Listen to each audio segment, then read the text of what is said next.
guys, we're going to get started. We got a lot of content to go over today. All right, so for those of you that are new, they like to say this together. To build careers worth having, businesses worth owning, lives worth living, experiences worth giving, and legacies worth leaving. And of course, God, family, then business, and our Y4C2Ts. What bucket fills do you guys have? Yeah? I was a total dumbass. You know what bucket fill? I do. She's filling it. And I thought I didn't have my key fob, and I called Jessica, and she went all the way out of her office and opened the back door for me. And then I looked down at my keys, and I had my fob the entire time. So thank you, idiot. All right. Any other bucket fills? Dawn, and then I'll come to you, Nikki. I want to say thanks to Brandon. He organized a booth at the West Dallas a la carte, and it was really cool. There was a couple agents showed up and had some really good conversations. It was good vibes, and I know it was a lot of work for he and Bianca helped a lot too with organizing that. Yeah, and they picked up a couple listings. Yeah. So it was awesome. Yeah, very cool. 2 listings. Yeah. Nikki. My bucket fill is for Brooke. Probably from our entire team, but she's been non-stop working for us. There's been a lot of listings, we've got events, we've got a lot of stuff going on, and she's just been a rock for all of us. I love that. So Yeah, we're very awesome. grateful. Yeah. Good job, Brooke. I never see her working. It's weird. I mean, I can say that she's in here more than anyone. All right, anyone else bucket fills? All right, we will keep moving along. All right, so next week we're starting back up with the grill day. So thank you to Jay for grilling out next week. We appreciate it. And then they've had a sign up if you haven't had a chance to sign up to bring in sides or anything you want to share for the grill out. And we'll have some outdoor games, so we're excited for that. And then charity softball game, the teams are stacked and they're full, ready to go, but they still want people to come watch, contribute, cheer on the teams and who you want to win. So make sure you guys sign up. And there's going to be raffles and giveaway prizes. And then, who in here has already signed up for Jason Abrams? Awesome. The rest of you, what are you doing? No, seriously, you guys don't want to miss this opportunity. Jason Abrams is coming here in person. If you aren't familiar with the MREA podcast, I highly recommend you listen to a couple episodes. My personal favorite is number 6 with Cody Gibbs. Totally recommend you guys listen to it. Really, really good. He used to be on HGTV, obviously real big with the industry in KW. The way that he speaks will grab you in, and he's really big on mindset, but it's getting your business to the next level. So, Charlie, anything you want to add with Jason? No, we have like roughly 200 people registered. Yeah. And it's 9 to 12, and it's in place of the team meeting, so I highly recommend you guys get in the room if you can. All right, stop marketing like every other agent. Regional is putting this on for you guys this week if you're able to go. It's hosted by Patrick Ferry, so there's still availability to go to the class. I know there's a couple agents that are going down, so maybe you guys can carpool if you're looking to go. And then ask an underwriter. So they're putting this on next week at North Shore office. Jeremy and the team, if you guys have any questions, Jeremy's here. You can always ask him. But they're excited for the class. The hair is different. It's the one you sent me.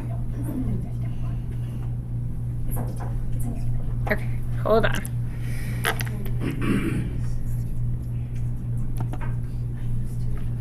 Apparently they updated the slideshow.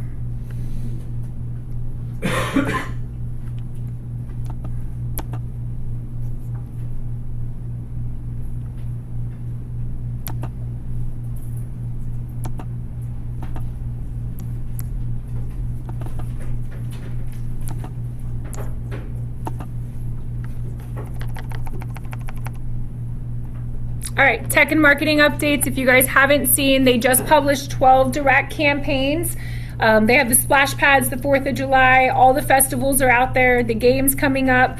You guys really, really, really need to plug into these. If you need help with them, let us know. But it makes it really easy. And the easiest thing to do is to go into Library Smart Plans in the top left-hand corner. You can actually just type in MKE. And on the top right-hand side, if you change it to newest, it'll actually show you all the newest published smart plans for you guys. So they put a lot of work into these to make it easy for you guys to send out to your clients. So I highly recommend that you do. Yes? I think you should press resume. Let's try that way. There you go. Thank you, Nick. If you guys haven't heard, Michael Lewis Marketing, huge, huge, huge. They're a big collaboration that just merged with KW. They now are inside of our Canva. So tons more marketing materials available to you at your fingertips. For those of you that run teams, your admin should be jumping into this. We used to use Michael Lewis Marketing back in Texas, and it's amazing. The amount of stuff that they put out is really, really good. So there's a lot of content out there specifically for each of the months going on as well. So they have stuff for summer markets, Pride Month, Juneteenth, Father's Day.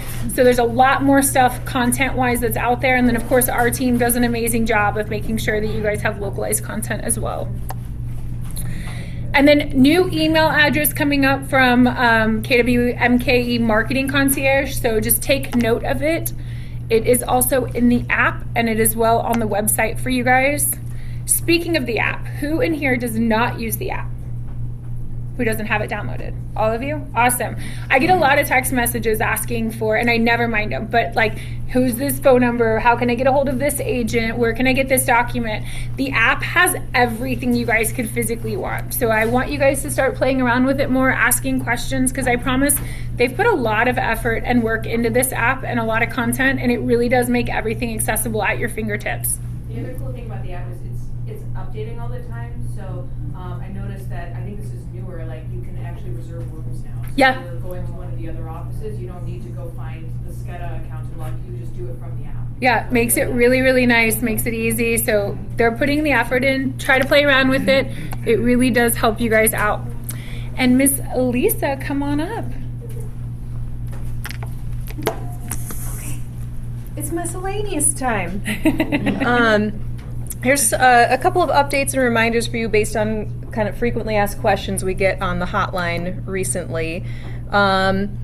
If you are extending binding acceptance, sorry Dana, the counter must be initiated by the buyer's side. If a seller initiates a extension of binding acceptance on a counter, they are basically like they are accepting the offer. So do not, if you are on the listing side, do not counter and change the binding acceptance date. The buyer side can do that if they want to. If you sign the counter, you've accepted this offer. So beware of that. Watch out. Withdrawing a contract. Offer, counteroffer, amendment, any of those things can be withdrawn prior to delivery or prior to acceptance. You can do it verbally, but always follow up with an email or text. So yeah, if you send an offer and your buyer's like, wait, I don't want to, get on the phone, call the agent, say you're rescinding it, and then email and or text them the same information. But verbal works for withdrawing. Seller's election to cure. If the seller is going to exercise their right to cure any contingency, then you have to send back a notice. So an email does not suffice, a text message or call does not suffice there. Put it on an official notice and do it within the time specified in the contract. So there's a 10-day default for inspection, but sometimes people write in a smaller amount of days on there. So go back and look, send that within the time frame. And then it's as simple as seller elects to cure defects named on notice delivered by buyer on such and such date. If it's not done with the proper method, and time runs out, then the buyer can deem the offer null and void. Closing statements, super duper important. Bring your closing statements to the front desk. Even if you did not receive a check, the statement has to go to the front desk. That's how they initiate the process to getting the MCA's processing and getting you paid. So do not go in yourself and upload a statement, a closing statement, into Command and submit it. that's not going to get you paid. Yeah, we've had a few of those lately where they get uploaded into the closed file, and it doesn't alert us, unfortunately, that you guys go in and upload it like that. And sometimes the earnest money left over is enough to pay out commissions, but it's just sitting there. So then we hear from you a week later, how come I didn't get paid? Obviously, that's why. So if you guys just make it a habit of always making sure that everything gets turned in. Yeah, and Sarah doesn't know if she approves that closing statement. She doesn't know how it got there. She assumes you still brought one in, and Right. you're just putting it in there for your own records. Right. And then a reminder, there's lots of historical, stuff you can find on the private KW page. There is a search button, so sometimes when you're looking for a contractor recommendation, something like that, you could type it in the search box and find what other people asked for and the recommendations they got recently. And that's all I have. And here's a reminder of our compliance slide. Yeah. Yay. All right. Thank you. So again, the Girl Out, we already announced on the softball game. Make sure you guys come and join, and Jason Abrams. And then condos from A to Z happening June 9th at North Shore by A Plus Mortgage. They're going to have a lunch and learn. Yeah. Deal Defense. June Deal Defense vacant land offer to purchase Q&A zip forms and where deals go sideways. And then productivity coaching as well for the June calendar. Make sure you guys, you're all welcome to go to that. You don't have to be in PC. And then for those of you that are in the PC, don't forget to get your passport stamps up front. I know there's tons of agents that are working on that right now. And save the date, Ignite 2026 is happening, and it's being hosted here in New Berlin. So if you guys haven't taken Ignite or you need a refresher, I highly recommend taking it. There's no cost to it. Its registration is free. So definitely jump into that. And then Mega Camp, August 17th to the 20th in San Antonio. If you guys haven't heard, Simon Sinek is going to be there. If you're not familiar with him, Infinite Game is one of his top books.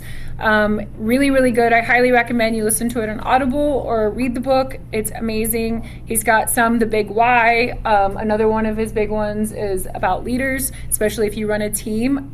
Big producer, great keynote speaker. I know there's tons of people really excited about that.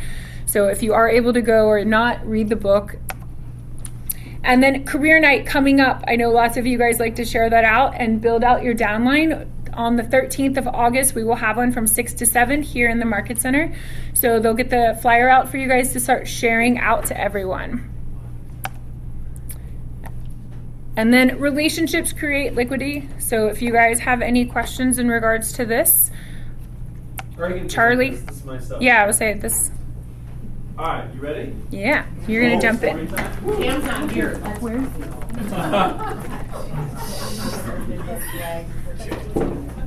I'm All right. act like you're all surprised.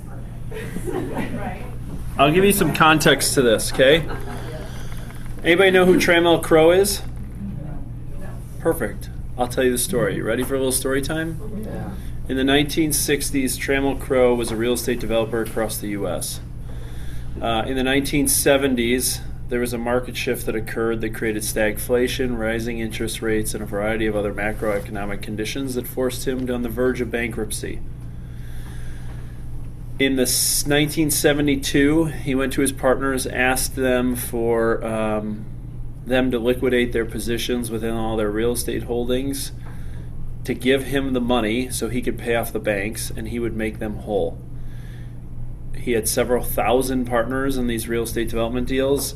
All of their partners liquidated their assets, gave them their money except for one. Okay? Here's the moral of the story. He was the largest private investor and operator of private land in the U.S. Sorry, I'm just hiding these.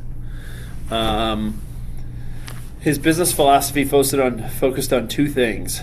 There's a partnership model where he operated a decentralized network of partnerships. He treated people as partners, not employees, sharing immense rewards with others.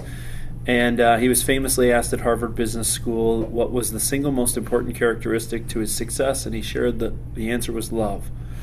Because he said, if you genuinely care about people and treat them with goodwill, success will naturally follow. Okay? By the way, in 1980, he had about $13.6 billion in real estate assets in 1980. In today's dollars, that's probably hundreds billions. Yeah. The lesson in the story was this.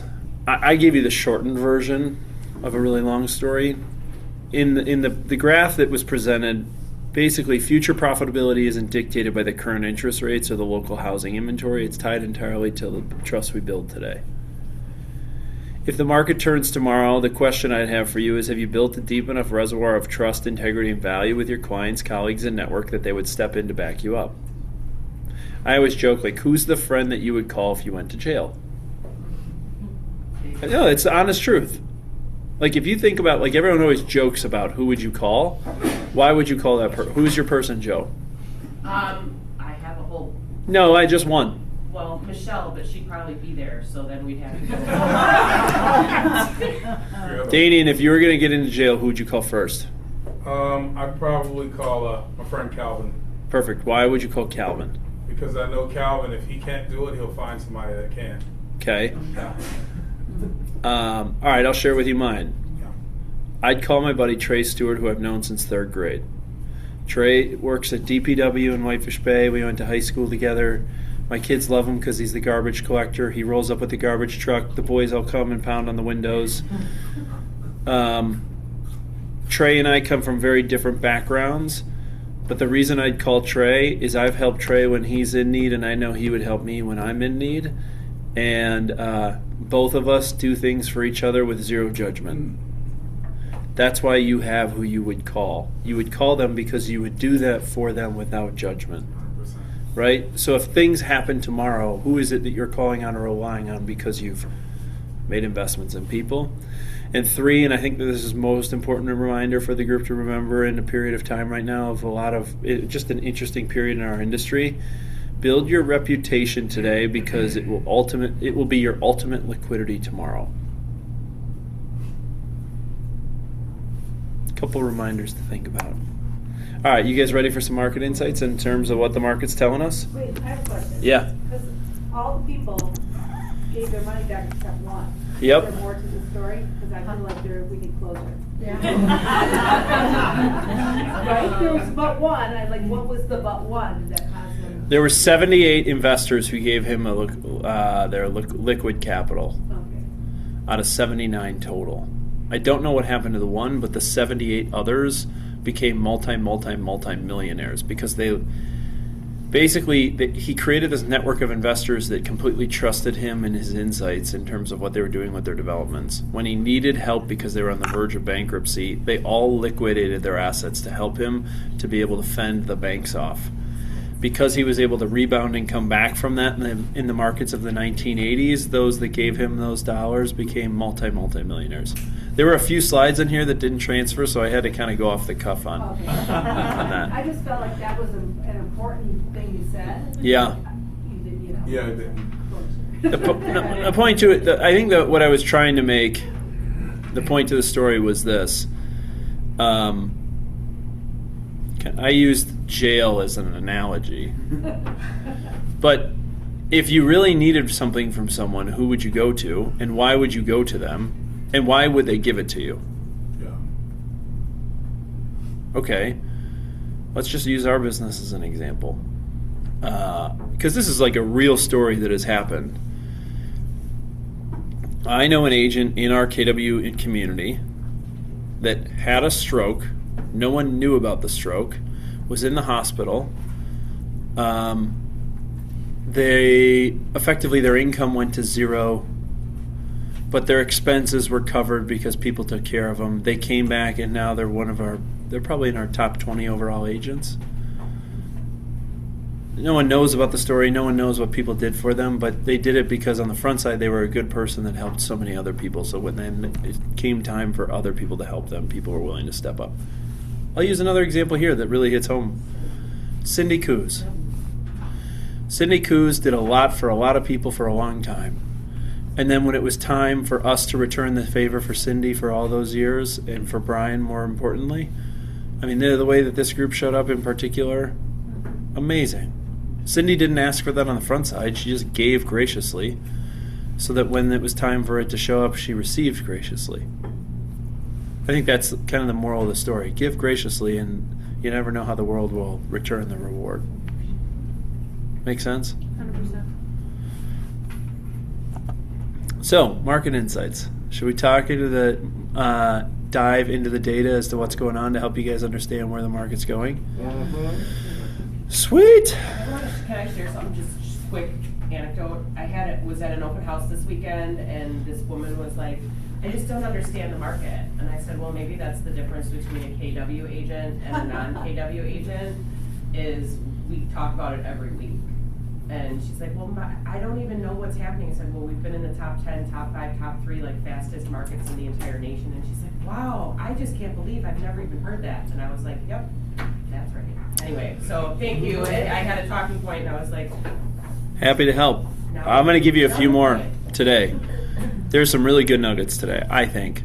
The reason why is because I shared this last week, and I got like 3 or 4 text messages over the weekend of people who were saying, hey, I use this in an open house. Hey, I use this here. So hopefully I have a few for you today. Here are my predictions for the year. I thought the closed units would be up 4%. Year to date through May, the market's up 2%. Through April, it was up 1%. So we're trending towards that. We'll see where June drives. June and July can make this whole thing go to where I thought it would be. Closed dollar volume, I said the market would be up 8. Right now the market's up 7. At the end of April, it was up 4. You could see 1 month of May can shift the market. I said rates would stabilize between 6 and 6.2. Rates are going to basically hover around 6.4 for the rest of the year. I'll talk about why that is here in a second. And why I would say I was a little cautious on... I thought rates would hover to 6 to 6.2 to try and stimulate the economy, and then I didn't think that the administration would do what they did in the Middle East, which is what threw the rate environment off, and I'll help you explain why that is. Okay? Inventory, de-thawing and locking of inventory, expect inventory to increase. That's true, I'll explain. Demand, demographics are in our favor. That came true, I'll explain. And the Wisconsin advantage is alive and well. You want to know why? Here's the headline of an article I recently read. Wisconsin's housing market is booming right now.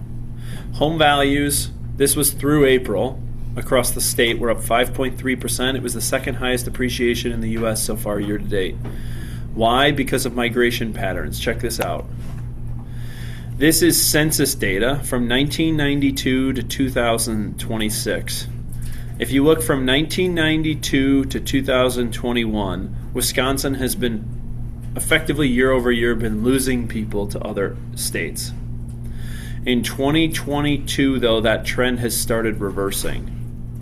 So in the last 2 years, we saw some of the highest migration rates back into the state of Wisconsin we had seen in decades. Will the trend continue? Time will tell. We have to pay attention to drivers of migration, which is jobs which provide wages, accessibility and affordability, and the educational environment. This slide right here, Joe, to your question, is entirely why it feels as if the market is still highly competitive.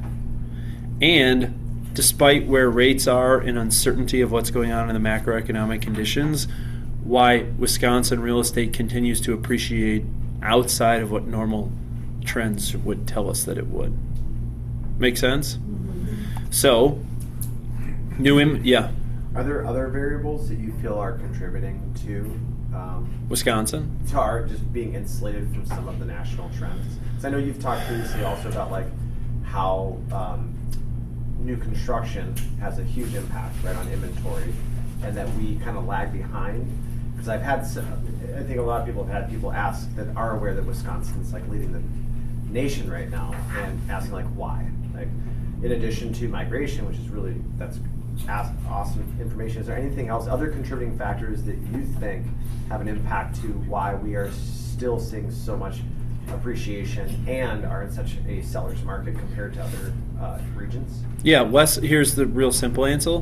Less than 1% of our overall inventory is new home construction. And so we're trading the same homes, trading, and yet if you just simply look at this migration spike from 22 to where we are today, there's been more people looking for basically effectively the same inventory. So no one has put out like 10,000 new housing units. And that's why the appreciation is going like this and demand's going like this, and why you're all feeling it to be very competitive, which is true. And I'll show you the data that tells me why it's competitive. Make sense? Absolutely. Thank you. It's not like Phoenix where someone can come in and say, I'm going to go build 20,000 homes. Right. You know. Mike, can you chomp on those chips a little softer, please? I'm like trying to listen to Tony, and I would never call you out. What it is, those are some strong chips. I didn't know that. Bro got those pedal crisps. I did not mean to call you on that way. It was just like, ouch. It was like a Saturday Night Live episode. Somebody hit me. I don't care. I'm like, wait, say that again, Tony? Hear what you were saying. Can you say it again? Was anybody else? I was ignored. Mike, I always said it because I knew you'd be cool about it. That's awesome. It was like Paul Bunyan eating like carrots. All right. Should we continue? Yeah. All right. That's why it feels like it's more competitive. Yeah. And there's a lot of things in the marketplace that should tell you it wouldn't be as competitive. Right. The Middle Eastern conflict, oil prices, interest rates have skyrocketed. Wisconsin's just in a different thing. The other thing you guys got to note and probably pay attention to, because whether you know this or not, it's happening. Dane County is the fastest growing county in the entire United States. Okay? From a population standpoint. Madison is not growing west. It's growing east. And I don't know if you guys have driven the 94 corridor as of late, but when I was a kid and you'd go to Johnson Creek or you'd go to Lake Mills, it was nothing but farm fields. Now it's like feels like a suburb, or even Sun Prairie, which is on the eastern edge of Madison, western edge of like kind of southeastern Wisconsin. I mean, you look at that huge, I mean, it's just so much going on. It's going to get stronger along that corridor, which is going to make this real estate, way more valuable. And wait, because this will come. When they finally do the right thing by connecting the Chicago to Milwaukee Amtrak to Madison, and there will be a stop somewhere or two along the way between those two, it's just going to create more opportunities because, like, look, I don't know if you guys know this. I rode the train to Chicago living in Milwaukee at 6 a.m. every day for 2 straight years. The amount of people that do that, though, is a lot. See consistently. You sit in the same seat next to the same people, and it's so. My point being is that accessibility to these major metro areas, Milwaukee, Chicago, Madison, continues to evolve. It'll all just drive more population in this way. I also think, to your point, if you just think, and I've been stumping on this, but the incidence rates of natural disaster has spiked dramatically in the last 5 years. And so I think a lot of people, take Florida for examples, a lot of condos right now can't get insurance. People who left during COVID are now coming back, and there's a lot of that going on. Make sense? All right. New inventory, I say demand is increasing because population's increasing, but there's not more new inventory units. In May, there was 2,812 new inventory units. It was effectively flat versus May of 25 and May of 24. Good news, bad news scenario. At some point, we're going to see a spike of inventory. It just hasn't happened yet. We basically are operating in the same environment we have been operating in. Total inventory units, though, are rising. So while new inventory has remained flat, because inventory is sitting on the market a little longer, it's risen total inventory. It was up 5% May of this year versus last year, and up 13% versus May of 24. So there is more optionality for buyers, but that doesn't mean that it is less competitive for buyers. And I'll explain what that means in a second. Expired listing inventory units, I've been saying this forever, but it still rings true. This says April, but it's an error. It's versus May. Expired listing units were up by 50% in May of this year versus last year. There's two things happening. One, people are getting the hook faster. Yeah. Two, There's a lot more sellers who are willing to test the market to see what the market will bear from a price and terms perspective. And if they don't get what they want within the first week or two, they're willing to pull their home off the market. There's a lot more flexibility in sellers who don't have to sell. Okay? Average days on market, it's basically the same. Like, we're operating in an environment of 28 days on market. The average over the last 2 years is roughly 33 days. No major tangible change here to be paying attention to, but here is the tangible change. In April, appreciation was trending around 4%. Year to date, it's at 5.3, which I shared with you earlier. In May, it was up almost 7% on the average and 6.2% on the median. So homes have accelerated in appreciation in the month of May. It'll be interesting to see what will happen in June, but it will continue the trend that appreciation is still very, very healthy in our market. Okay? Here's why I know things are competitive. I went back and looked at April and May of 24 versus April and May of 25 versus April and May of 26 versus the deals and how they got accepted and what we were tracking to as to what got accepted.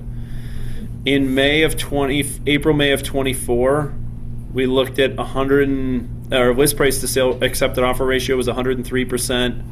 It was a 56% had no inspection contingency, so on and so forth. Here you can see what this must be March and April of 25.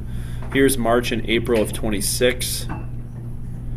And here is May of 2026. Okay, list price to accepted offer ratio is 103%. 60% of all deals did not have an inspection contingency.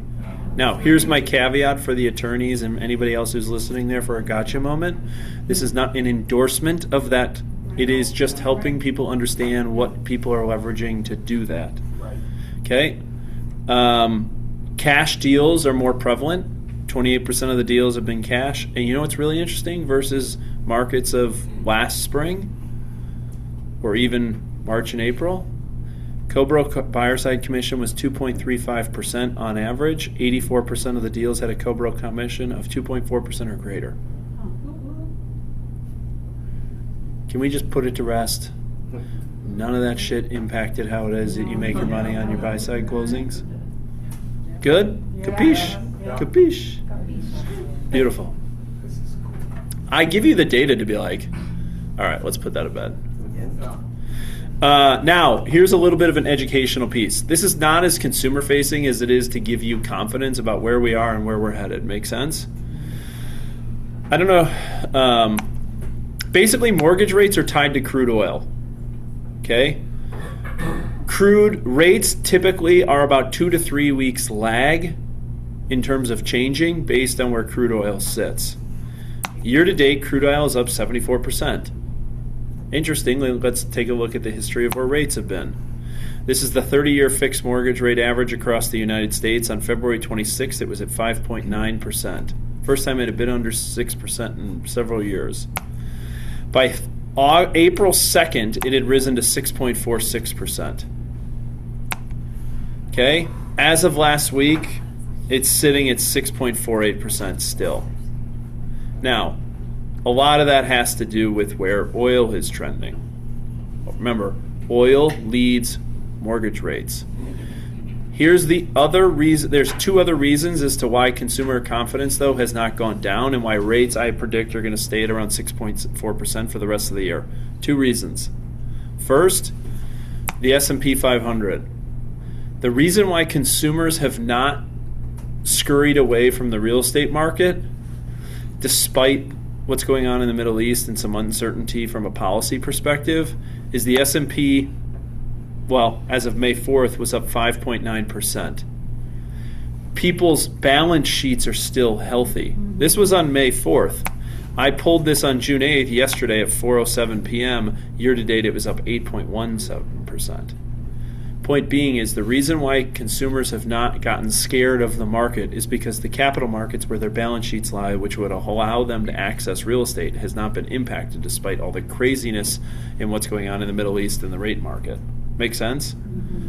So the reason why you feel as if it hasn't gotten less competitive, and it's still relatively competitive, is it has not impacted people's portfolios.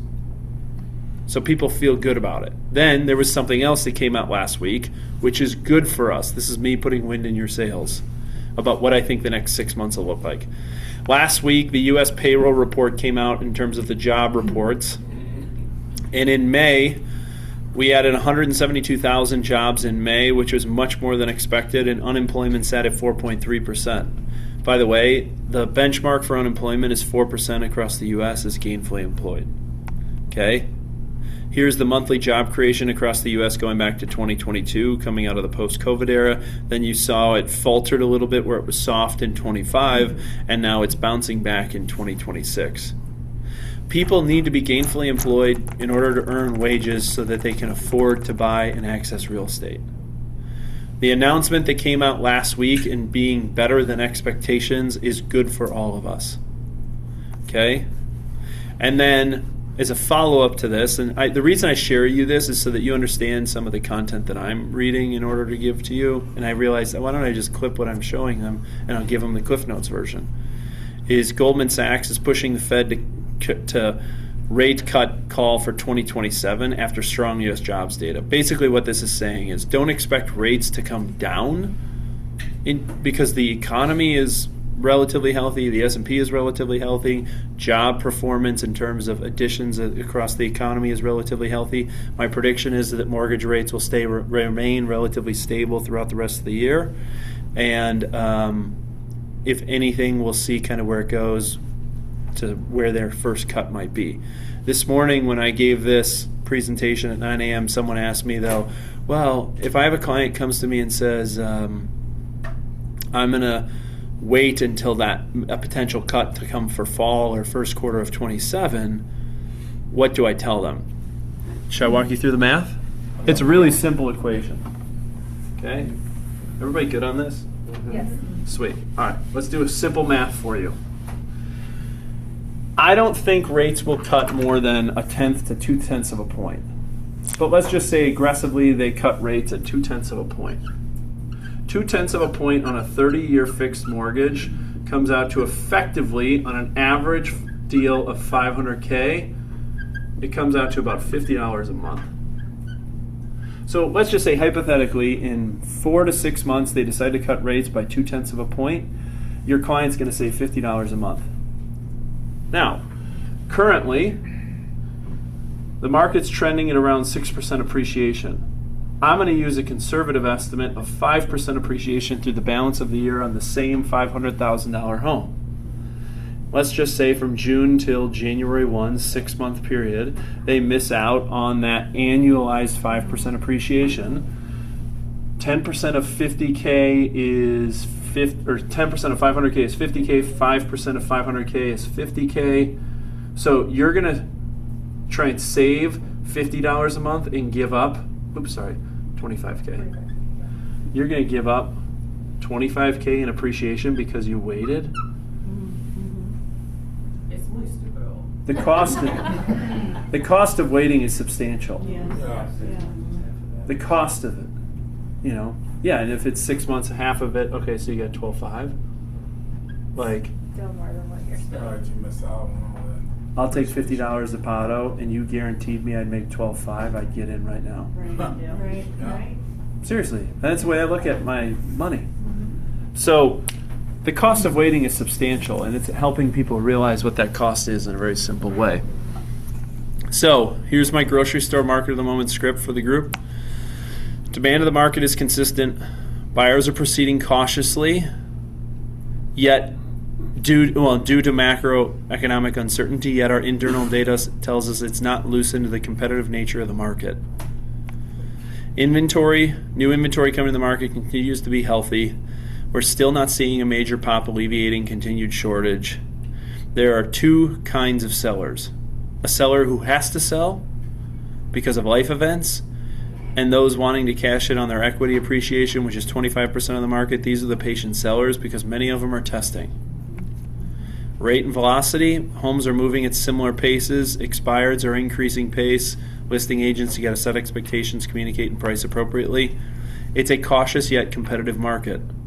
The macro trends have people uncertain. There's been a yo-yo effect on rates. People's balance sheets are still healthy, and the stock market gives people confidence. That's where the market is. So the balance 6 months of the year, I'd probably say you're going to expect more of the same. Good news is, on a per deal basis, you're making more money because homes on average are up pretty substantially. 8%. It's outpacing inflation. Focus on your units so that you can win more deals and earn more income. Develop your relationships so that when you need a liquidity event, that you can rely on someone, right? But I think the market basics, like anybody on Twitter? Come on, you're on Twitter, right? I'm on Twitter, but the amount of prognosticators that are saying like there's a huge housing bubble, I just struggle to see where that shows up. And there's a lot of people, remember, fear sells. So don't get caught in the clickbait. Make sure that you have information. The reason I do this to you on a consistent basis is that you can speak with it confidence and provide people certainty, because when they feel like they have confidence in their decision making, they will buy or they will sell. Your job is to be able to provide that confidence. On a KW perspective, year to date, we're doing incredibly well. And when I say we, it's a collective of we. Our data is a reflection of your data, but here's the coolest part, and I think sometimes this group takes it for granted. Well, the KW ecosystem. It's an incredibly productive group. Our job is to provide you an environment of productivity. On average, the average KW agent versus the average agent in the GMAR closes 112% more closed dollar volume and 80% more closed units than the average agent. From a trends perspective, just because I like visuals in terms of where brands are winning and losing, you guys are absolutely taking market share. And as the tide rises, you don't give that market share back. As you gain market share in a market, you continue to take more than your unfair share. And then I do the luxury, this is above $1 million, I do this to help people break through price points where they don't think are possible. Because the best way to do it is use the collective ecosystem story to help you get to where you want to go.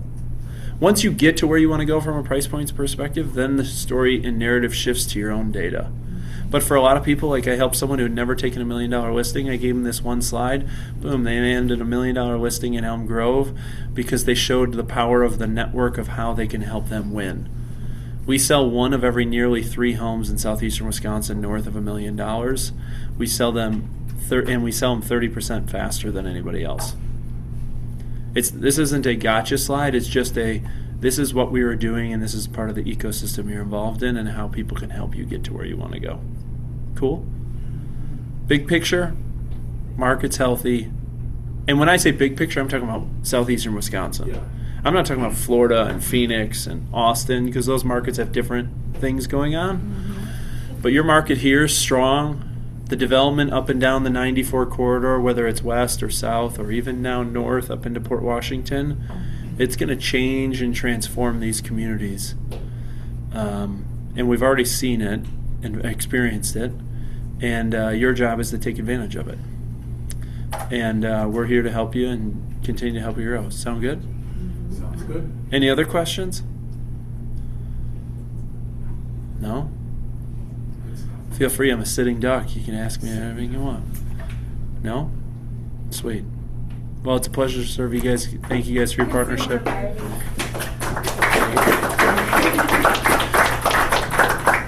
And I want to go on the record. Mike Weber, I love you. And you provided us an incredible laugh. I cried, so thank you. All right, guys, a lot of you have been using the new platform to send in your stuff, so we'll kind of go through it. Monica with Connected Realty, this is her upcoming listings. So she's got one in Waukesha on Glendale Road, 3-bedroom, 1.5 bath, 2.5 car garage attached, 1,800 square feet, 86-acre lot, no basement, $375. It's got to be It's gotta be 0.86. Yeah. Yeah, I don't know. They're putting these in. We can check that. Buyer need 2-bedroom condo with basement at least, 1-car garage, ranch preferred, up to $425, New Berlin, Greenfield, Muskego, and Brookfield. Karen Nemeth has upcoming listing in New Berlin, 539.9. It's in delay right now, showing start 611. It's a 4-bedroom, 2.5 bath in Regal Manors North, and it's a colonial. Lisa P with Level Up on 1220 East Russell, duplex with 2 beds, 1 bath in each unit, 2-car garage. It'll go live Friday, 6/12, and price will be mid-300s, 2-car garage. Nick Bordeaux has an upcoming listing, single family in Milwaukee, 299.9, 4-bedroom, 2-bath, 1,535 square feet, master suite, basement, move-in ready. And then he's got another one on 447 South 72nd Street in Milwaukee. Do you have any details on that? Yeah, that's a duplex. It's just north of West Dallas, south of 94. Upper unit is rented. Both units are 2-bed, 1-bath, 2-car garage. That one's also going live at 299.9 next Thursday. Send me details on that. I have a realtor friend that's moving here from out of state, and they're looking for a couple duplexes to purchase for investments. Nicole Asaki has one in Grafton coming up, 405, 4-bed, 1.5 bath, new flooring and paint, big yard, currently in delayed, and goes live 6/25. And then another upcoming listing in Kenosha, 239.9, 2-bed, 1 bath, turnkey ready, and goes live 6/12. I need open house help on those if anyone's interested too. Where are they? Kenosha and Grafton.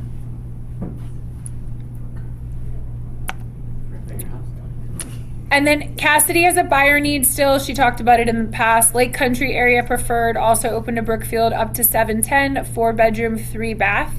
Mother-in-law suite in the basement for their daughter, and prefers a property with some separation from neighboring homes. 3-car garage preferred, 2.5-car garage may be considered. Convenient access to hospital, major highways, and would like to remain further west and away from Milwaukee.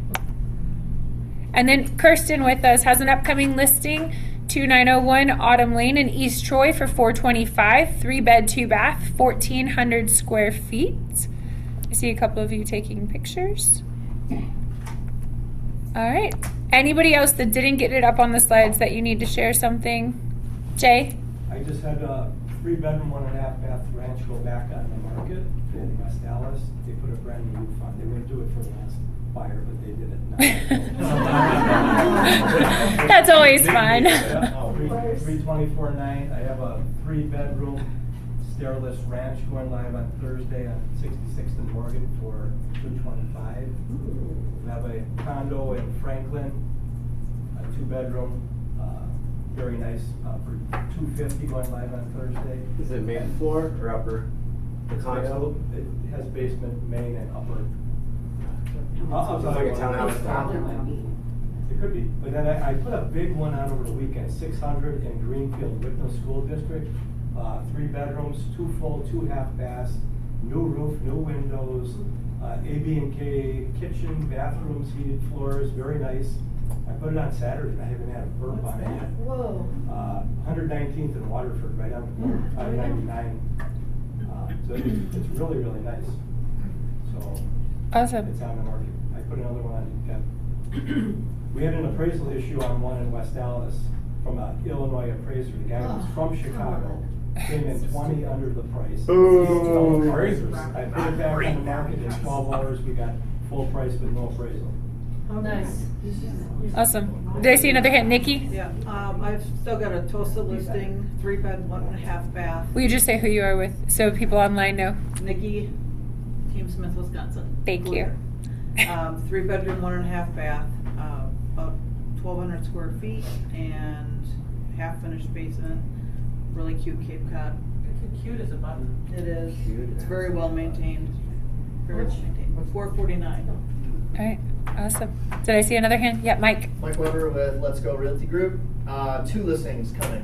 One this Thursday in Brookfield at 629. It's in a cul-de-sac and 4-bedroom, 2.5 bath, finished basement with a Irish pub theme. And then coming next Thursday is a duplex in Milwaukee on South 75th Street. That's 3-bedroom, 1.5 lower, and it lives absolutely like a ranch. Doesn't even feel like you're in a duplex. Upper is a 2-bed, 1-bath, and the basement comes with a pool table.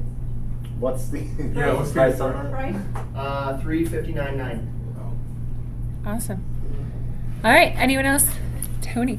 We have a bunch of listings. Ask us If you will send these in I next know, time. we're getting in the group. We've been slammed. We've got a lot of stuff. And honestly, the offered. only reason we're doing it like this, guys, now is because we got a lot of feedback that we'll get text messages from those that are online, and they're like, "Who was the third person that spoke? I was really interested in their property, and I can't remember who the third one was that spoke." I'm like, "Give me more details." But actually, So- I have a buyer need. I was trying to do this. I have an out-of-state investor who is only here for a very short window of time on Thursday, and he is looking to buy. He's a cash buyer. He's looking for like a renovate and resale, but he owns a construction company out of Illinois, so his margins are pretty like flexible because he does all the work himself.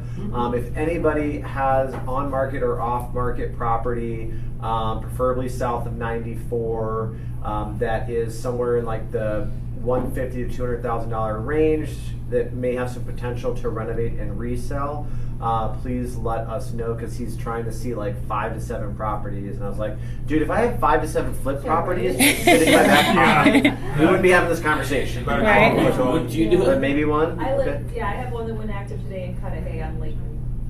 Okay, I think I spotted your. Oh Okay. yeah, let's definitely talk. I just want to at least get, because I'm still building the relationship with him, and I at least want to get him out to some to see like what style of homes are going to be at that price point in the areas he's looking for. If we find one, great, but I just would like to get him to see something that is going to not be, Any others? All right, guys. That is it. Thank you.